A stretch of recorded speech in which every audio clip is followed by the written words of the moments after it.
Hey champion guitar players, I'm Tom Hess, and today I'm going to teach you some cool old school Metallica Kirk Hammett licks that you can hear all over the first 3 or 4 Metallica albums.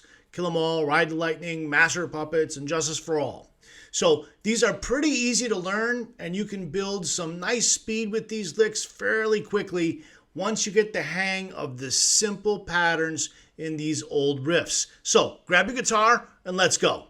So the basis of this first Kirk Hammett style lick is just essentially it's an E minor arpeggio. So if you look at the first 4 notes that you see on the screen, you'll see we have the 19th fret, that's B. Then we have a pull off to G, the 15th fret.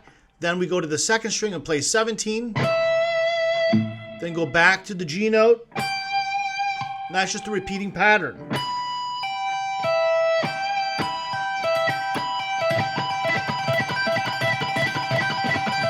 Now, what's important here for this sort of a lick is that we want to avoid, as much as we can, the 15th fret on the 1st string.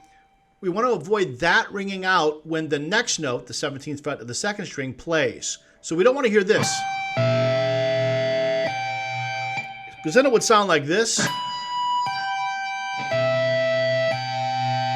We want to avoid that. So there's a few ways that you can avoid this. The first is that you can simply pick up your first finger.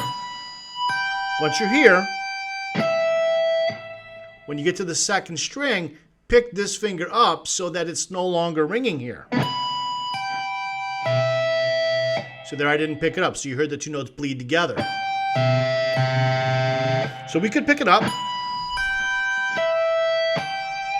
That's the first way to separate those 2 notes. The other way, or another way to separate the notes, is to use the underside, the pad of your middle finger. When you go down to play the 17th fret of the 2nd string, you play it with the fingertip here, okay? But then this part of the finger will lie on string number 1. So the finger doesn't come on an arc like this. Kind of, just imagine your finger being a little lazy. Instead of being arched like this, you kind of put it a little bit flat. Not totally flat. We don't want to make a bar chord here. Okay, we don't want that. So right now, string 1 is being muted from the underside of the middle finger so that we don't hear those 2 notes ringing out together. See, it's clean now. Now, I did pick this finger up, but let me do it again if I don't pick this finger up.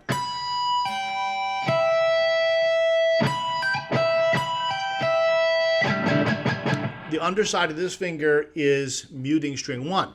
So you can do both. You can lift up the first finger to avoid the bleeding of the notes, and you can put the pad of this finger down to kill string 1 just in case.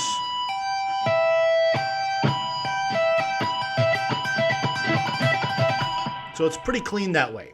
So this is a very common with old school Metallica or Kirk Hammett lick. You hear it all over the early Kirk Hammett solos. It's just played everywhere. So in this case, it's E minor. So you can play that over any E5, E power chord, E minor chord, or whatever. Now, a cool variation that you'll hear Kirk Hammett do with this sort of a lick is he will repeat this part. You'll play that twice. So you'll notice we start off in this example on the screen with our 4-note pattern, the same as before.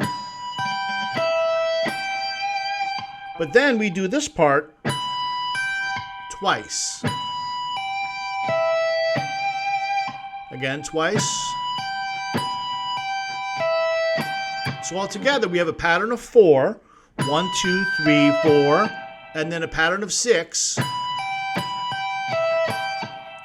And then another pattern of 6. So think about it as 4 and then 6, 6.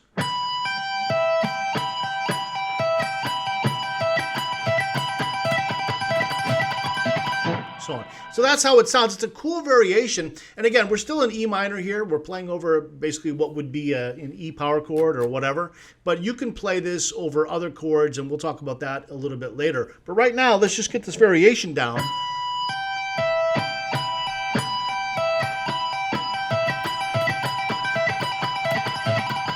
It sounds really, really cool. Very Kirk Hammett-like.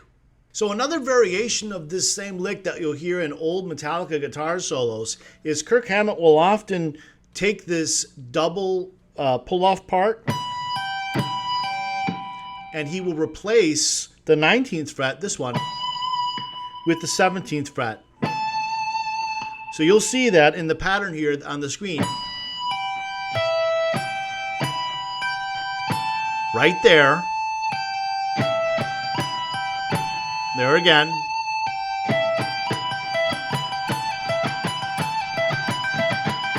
So it's still 4, 1, 2, 3, 4, and then 6, and then 6 again.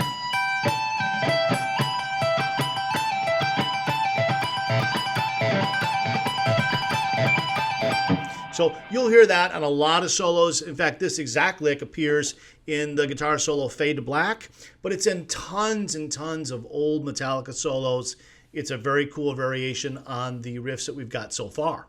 All right, so now let's talk about what would you do if you wanted to take these licks or these variations and move them around so you could extend them and play a longer solo or part of a solo out of it, or play these on different chords.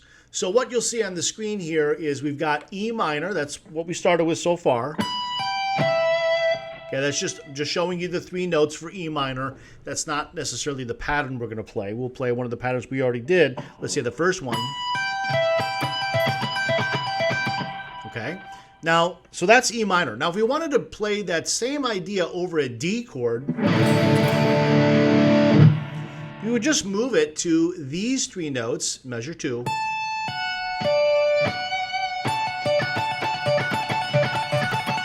Okay, just taking the same ideas we did earlier. Instead of playing it on E minor, the notes of E minor, I'm just doing it for the notes of D major. Okay, then we could move it down to play this over a C chord. Then we have a B chord. We could do this as, this is measure 4.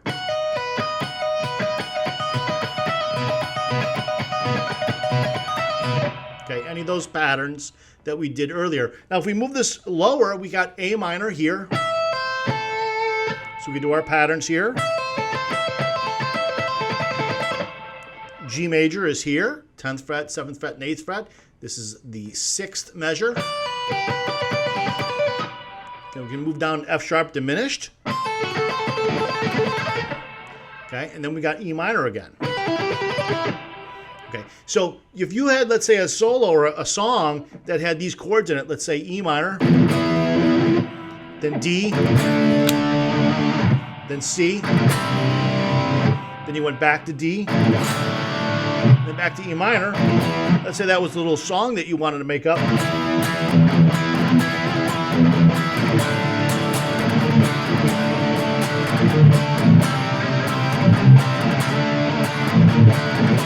If that's what you were going to solo over, you could take these Kirk Hammett style licks, play any of the variations over those chords as they go by. So E minor again would be here, first measure that you see.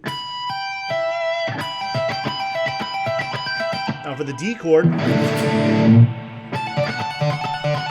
for the C chord, then back up to the D or whatever, wherever the song goes. So you can take these licks, apply them over whatever chord that's in the key, and it works really, really well. And you'll hear in Metallica solos, old ones, a lot of that happening. As chords change, these patterns just follow the chords, and it's right there in the key. It sounds cool, and yeah, it's very typical Kirk Hammett, old Kirk Hammett style soloing.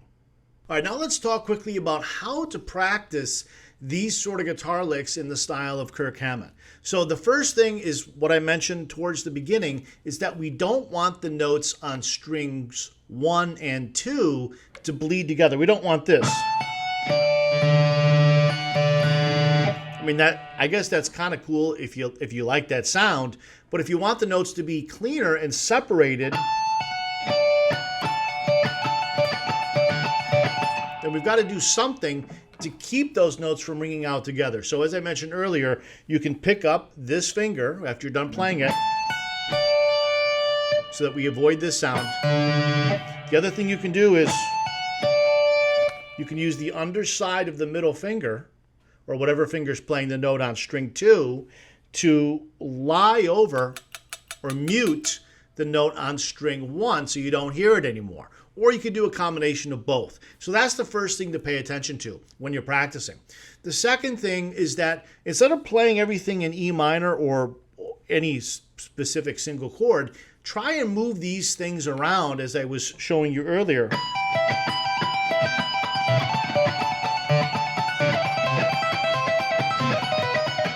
So here, I'm just basically following the chords. I'm implying different chords here. So you can take this, play it over any backing track in the key of E minor, or if you wanted to take this to other keys, of course, you could do that as well. You just shift everything up or down depending upon what key you're in. So that's how to practice this to make it sound cool. These are old cool licks. You know, when I was starting to play guitar when I was a teenager, I loved Kirk Hammett. He was my favorite guitar player. Metallica was my favorite band when I was in high school. So I learned a lot of this stuff back then and tried to capture some of that cool old school style Metallica sound. Now, one thing we have not yet talked about is the picking hand. So when you're learning and practicing these Kirk Hammett licks, if you find that the fretting hand's doing kind of okay, but the picking hand is struggling to keep up, maybe it's just not in sync with the fretting hand, or maybe you're lacking some speed in the picking hand. If that's the issue, then you should download my free guide titled How to Build Lightning Fast Guitar Picking Speed. It's totally free. Click on the link below to download your copy so that you can develop incredible picking hand speed, even if you've struggled to do so in the past and you don't have a whole lot of time to practice. Go download that right now. It will help you a lot.